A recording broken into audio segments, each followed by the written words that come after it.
What is up, guys? It's Alex the Magician here, back for another Heroes 3 tier list video, and in this one I wanted to talk about my top 10 picks for the best Heroes 3 units overall. So this is not going to be like the tier list that I've done before where I ranked the separate tier list. This is going to be from all of the unit tiers and just the best creatures overall that I feel like they are. So I just decided to include the top 10, like the ones that I feel like are the best of the best. Of course, there are lots of other good units that did not make this list, but I just didn't want to make this video way too long. So do let me know what you guys think in the comments below, if you agree or disagree and why, what you guys think about my picks. And I think that after this video, I'm actually going to do a demonstration video of all of these units, or each of these units, to just kind of demonstrate why I feel like, in practice, why I feel like they are where I rank them. But in this one, we're just going to be ranking them and discussing what makes them good. So let's just go ahead and get into this. Oh, and by the way, guys, if you are interested, we are actually going to be playing with Lexiov today, the tournament game that, we've been planning for a couple of weeks now. And then, first I couldn't do it, then he couldn't do it. We're finally doing it today at 3 p.m. Ukrainian time. So feel free to tune in on Twitch. I'll be streaming that on Twitch. So should be a pretty interesting and exciting game. All right, so as far as this list goes, let's go from the bottom up. So at the bottom, I am gonna rank skeletons. And it's the only tier 1 or 2 unit that I included in this list, and I just feel like skeletons really need to be here. While they're not necessarily the best tier 1 unit, what makes them good are their numbers and animate dead, right? As Necro, this is really your go-to strategy, is to build Necro up as many skeletons, snowball as many skeletons as you can, and get animate dead. And with that, usually you can break on 1-2-1 on Jabba's Cross in probably 90% of cases. Even if you have a bad biome, even if it doesn't give you a whole lot of objectives, unless, of course, you get unlucky rolling animate dead, as sometimes you do. But overall, yeah, I just feel like skeletons, you get a whole lot of value, especially if you're using Galtran, and he makes them even stronger. And yeah, using animate dead, like 350 skeletons is usually enough to do the break with, maybe like 60 to 80 mana and like 6 to 8 spell power and animate dead. You can also do Utopias with decent enough stats and animate dead. So yeah, overall, very reliable unit for Necro to use. Honestly, this would probably be higher up the list, but obviously the unit itself is not necessarily that amazing, right? What makes it good is the necromancy and the animate dead. So for that reason, I felt like definitely including them, but for that reason, they're at the bottom here. All right, next, I'm also going to rank the Mighty Gorgons and the Sea Dogs. So both of these are pretty similar in their ability, right? And that's really why they're here, is because of their ability. So the Mighty Gorgons have a Death Stare, which basically gives you a 10% chance per Mighty Gorgon to kill one of whatever unit you're attacking. And it scales a little bit differently. Like, there's a formula, so it's not like 10 of them have a 100% chance, but they have a pretty high chance of inflicting that death stare. And that can be really good when you're facing dragons, or especially if it's like crystal dragons or rust dragons, where you get really high value out of just a few of these if you just one-shot the crystal dragon because of the death stare abilities. So when utilized properly, while they're pretty slow, and if you're fighting your opponent, he will likely be able to avoid them for the most part. but fighting anything like Dragon Utopias or difficult guards like even dragons or maybe Archangels, they can really come in handy. And as far as tier 5 units go, they're super tanky. They have 70 HP, which is the same as Wyvern, which are tier 6 units. And overall, they can be good. Even the unupgraded version can be good meat in hives or conces or something like that. So, but mostly what makes them good is definitely the upgrade and the Death Stare ability. That's why they made the top 10 list. And the Sea Dogs are essentially a ranged version of Mighty Gorgons, which is even more ridiculous. They, of course, have a lower chance. They have a 3% chance per Sea Dog with a straight arrow and 1.5% per Sea Dog with a broken arrow. But these guys are only tier 3 units. It is a double upgrade for the tier 3 unit, so it essentially makes it kind of like a tier 4 unit. But for a tier 3 unit and even a tier 4 unit, they are pretty ridiculous. And even besides the accurate shot ability, which is, one of the main reasons that they're here, but they're also really good in melee. They have no enemy retaliation and no melee penalty, right? So these guys are overall really good units. They are pretty squishy, so you do usually want to protect them and try to utilize that accurate shot ability, but if you can get a decent enough number of them, they can really come in handy, especially utilizing them with something like tactics. You can also fight something like Crystal Dragons or Rust Dragons, and overall, you can even utilize these against your opponent. Of course, he will try to focus them down first, since they're relatively easy to kill. I believe they only have like 30 HP, but still, overall, these units are really, really good. All right, next, I'm going to rank the Ancient Behemoths and the Titans. So as far as the Ancient Behemoths go, I was actually kind of debating whether or not I wanted to include them or Black Dragons on the list, and my personal bias is I would have included the Black Dragons, but I decided kind of against it because, well, Black Dragons, you don't usually see them. You don't see them that often on Jebus Cross, and that magic immunity can work against you as much as it can work for you, where you can't resurrect them or you can't buff them. And the Ancient Behemoths, they're cheaper, they're easier to build, and they have that ability that ignores 80% of whatever they're attacking defense, which makes them really, really scary. They are relatively slow for tier 7 units. They only have speed 9. But if you can actually hit your opponents, if you get hit by these guys, it is really scary. They do deal a ridiculous amount of damage. And also, their HP is the highest in the game from the tier 7 units. They have 300 HP. So overall, pretty scary unit. If you can play around their kind of relative lack of mobility, then they can definitely be really good in good hands. Oh, and by the way, guys, I forgot to mention, in this list, I am not going to be considering neutral creatures because, well, usually you just don't really get them on in a PvP scenario, so, you don't really get a chance to utilize them that often. So here I just wanted to include units that can be practically utilized in, a decent amount of games, so... All right, so as far as the Titans go, Titans are just a ridiculous unit overall. I think they're amazing, even though their abilities are nothing too special. They're immune to mind spells, and they deal no melee penalty, and they also hate Black Dragons. So nothing amazing in terms of their ability, certainly nothing like the Sea Dogs or something like that. But overall, the unit is just really, really good. They also have the highest HP in the game out of tier 7 units. They have 300 HP.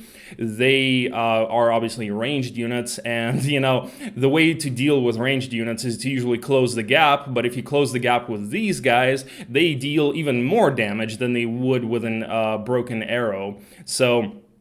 Overall, these guys can be a nightmare to deal with, usually a nightmare to deal with when you actually have to face them as a break or as a part of a giant break as well. And yeah, if you can ever get to these as tower when you're playing, they can be really, really good. I mean, they are really good at doing utopias. They're really good at taking most fights because, yeah, they can tank a lot of damage and they can deal a lot of damage and they have that no melee penalty. So overall, really, really good unit. Plus, they look really cool with that golden armor. I love going Titans whenever I play tower. I remember there was one game where I ended up biome gaming and I broke something like 126, but I had a bunch of Titans and I just demolished my opponent because I also had really good stats that I was able to get in home utopias, and he was really mad. He was like, "Oh yeah, break 126 and win. That's pure skill, man."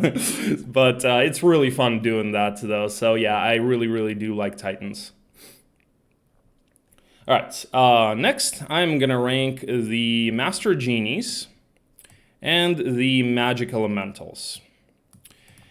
So as far as the Master Genies go, they are a really good unit. They deal high damage, they are fast. For tier 5 units, I think they have the highest kind of HP to damage ratio, and like one of the highest in the game too.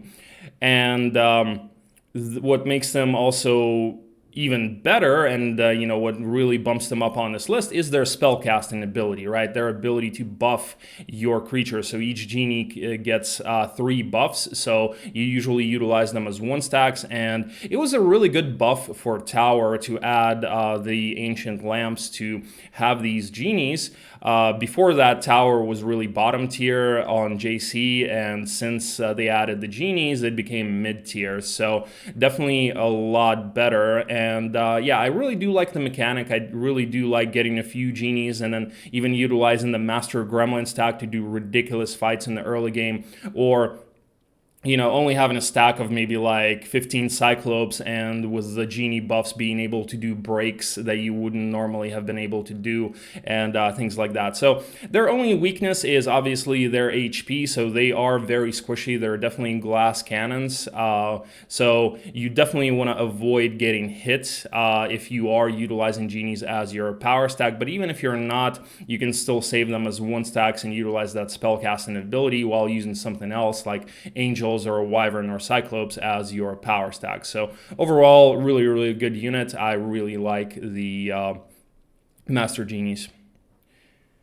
All right, and the Magic Elementals, I mean, while it's not the strongest unit overall, their abilities is what makes them really, really kind of annoying to deal with. And it's annoying to deal with them when you're facing them as a break or just as a guard to something. And it's annoying to face them in an actual battle because, like I said, they're immune to magic, and they also have no enemy retaliation, and also a multi-directional attack. So overall, really, really good unit, especially if you're afraid of magic. If it gets to like the late game, I remember I had a tournament game where I actually ended up utilizing magic elementals because it got to the late game and it got to a point where, you know, we both had a whole lot of spell power and we were kind of really killing each other's armies very, very quickly with just magic. So I utilized these guys and the opponent didn't have a black orb, and yeah, they were definitely really difficult for him to deal with. So overall, really good units, and you know, if you can ever get them, they're a bit of a pain in the ass to build as conflux, but if you can get them, they can definitely be a pain in the ass for your opponent to deal with as well. And you know, the only sure way to counter these is to have the black orb, which, you know, will make them still vulnerable to magic. And you know, one of the craziest things about the magic elementals is how they can counter fairy dragons. Like, I remember doing a fight of, I think, 5 fairy dragons with just like 8, I think, magic elementals, because you know, it just nullifies the casting ability of the fairy dragons. So yeah, definitely a really good unit in certain situations.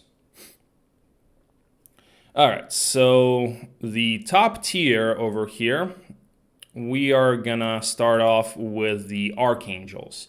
So Archangels, ridiculous units overall. Usually it's, close to a GG when you get these guys.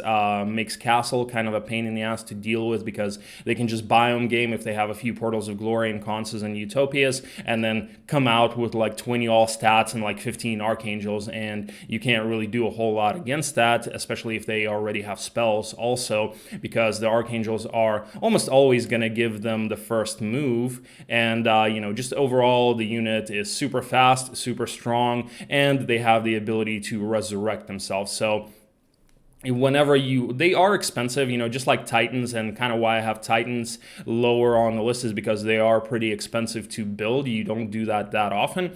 Archangels are also expensive to build, but you see them more often because Castle really likes to go for Angels, and then if you ever get the Archangel upgrade, it makes them that much better. And really, once you get something like, I don't know, 8 to 10 Archangels, you can pretty much do anything with any hero in the desert, and you can do any kind of breaks, so you can basically farm the entire map with 8 to 10 Archangels without having to worry about actually losing anything, because in the worst case scenario, if you do lose something, you make 2 stacks of them and resurrect each other. So yeah, really, really great unit overall. All right, next I'm going to rank the Nyx Warriors. So Nyx Warriors, for me, for their level, they're only tier 6, but really they're almost like a tier 7, and they can even put up a fight against a lot of tier 7s, maybe not upgraded tier 7s, but their ability is really ridiculous. They are like the opposite of the ancient behemoths. They reduce the attack of whatever they're fighting by 60%. And that makes them super tanky in fights. It makes them a pain in the ass to deal with when you're facing them. If they're a break, they're not super fast, so they're not that bad. Like with mass slow and kiting, you can get them done, but you are not going to be dealing nearly as much damage to them as you expect. And at the same time, if you're fighting your opponents and, either you or him have Nyx Warriors, it also makes them tough to deal with. And usually the best way to deal with them is magic, because they're just going to be really tough to kill in hand-to-hand combat. Not much else to say besides that. They are somewhat expensive, but not that difficult to build. But to me, yeah, they're a really, really interesting unit, and a really good one. I really do like a lot of Cove units, and this one is probably my favorite. All right, and at the very top, as you may have guessed it, some of you guys may hate me for ranking these guys higher than Archangels and whatnot, but I am going to have Vampire Lords. I mean, there's a reason why Vampire Lords, or the Vampire Dwelling actually has the highest value. It's higher than the Portal of Glory or the Dragon Cave, and it makes sense for a tier 4 unit. I mean, when you combine, and the reason why I have these so high is when you kind of compare the investment for getting these with the value that you get out of them, it is ridiculous. Like, the Archangels, you get really good value out of them, but the investment is huge, right? Like the Titans, the investment is huge. And, the Vampire Lords, they're not that difficult to build. And when you get them, you can pretty much farm the entire map with them, even with side heroes. You can do Utopias, you can do breaks. Of course, the only weakness is if they cannot drain whatever they're fighting, right? But yeah, what makes them really crazy is their life drain ability and the no retaliation ability. So, I've done a demonstration on Vampire Lords, and, you can do Utopias with them, you can do breaks as long as the breaks are not like, magic elementals or something like that you cannot drain. But overall, I just feel like this is a ridiculous unit for a tier 4 unit, for how easy they are to build and how easy they are to get. Of course, the numbers are not going to be that high unless you get a few external dwellings or a Vampire or Vampire Lords box. But as soon as you start getting to like around 25, 30 of them, that's kind of like the critical mass that with, somewhat okay stats, like let's say 8 attack and 8 defense, will allow you to do pretty much everything. It will allow you to do Utopias and excuse me. And it will allow you to do most breaks and just overall even farm the entire map on side heroes. And you can even farm with side heroes and have your main army on somebody else doing something else. So all of that makes them really, really useful. So I just think that the ratio of the investment to the amount of utility you get out of them is just ridiculous. So for that reason, they are going to be the top of my S tier. Alright guys, well that's it for this video. Thank you guys so much for watching. I do hope that you enjoyed it. Let me know what you think in the comments below. Let me know if you agree or disagree, or maybe if you think that I should have included some other units in this list and why. But on that note, I am going to end the video. Thanks once again for watching, and feel free to tune into the Twitch stream. Link in the description below. In about 1.5 hours, well 3 p.m. Ukrainian time, yeah, we're going to be duking it out with Lekshav. And that tournament only has about 5 people left in it, so yeah, I'm really going to be trying to, it's going to be challenging, but I'm really going to be trying my best to win. So, alright guys, I will see you guys soon, hopefully on my stream and in the next video. Peace out.